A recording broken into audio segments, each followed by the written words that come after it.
ঢাকা বিশ্ববিদ্যালয় প্রশাসন কর্মকর্তা এবং কর্মচারীদেরকে স্টুডেন্টদের থেকে বেশি গুরুত্ব দিতেছে। কারণ হচ্ছে তারা হচ্ছে ঢাকা ৮ আসনের ভোটার, কিংবা তাদেরকে খুশি রাখলে তাদের গদিটা ঠিক থাকবে। গদি রক্ষার জন্য পুষ্যকোটাটা ঠিক রাখতেছে, কর্মকর্তা কর্মচারীরা খুশি থাকতেছে, ঢাকা বিশ্ববিদ্যালয়ের প্রশাসন খুশি, সাদিক কায়েম খুশি, ডাকসু খুশি, জামাত খুশি।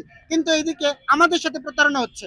এখন এই যে পিছনেটা ভিসি বাংলো দেখতেছেন না, এখানে উনি একা থাকে, কিন্তু ওইখানে কি আরো ক্যাপাবিলিটি বেশি আছে না? উনি কি চাইলে রাখবেন? তাহলে ঢাকা বিশ্ববিদ্যালয়ে কেন তিনি এক্সট্রা 200 জন লোক রাখতেছেন? ওনার বাসায় কি উনি এক্সট্রা 10 জন লোক রাখবেন?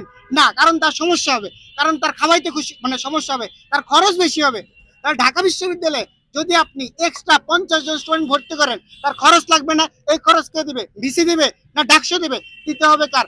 এই বাংলাদেশের জনগণের ট্যাক্সের টাকায় এই ঢাকা বিশ্ববিদ্যালয় এই টাকাটা দিবে। তাহলে বাংলাদেশের জনগণ কেন এক্সট্রা 50 জন উটকো ঝামেলা নিতে যাবে? এই উটকো ঝামেলাটা ঢাকা বিশ্ববিদ্যালয় প্রশাসন, ডাকসু তাদের সম্মিলিত প্রচেষ্টায় বাংলাদেশের জনগণের উপর চাপাই দিতে চাইতেছে, যা কোনোভাবেই কাম্য নয়।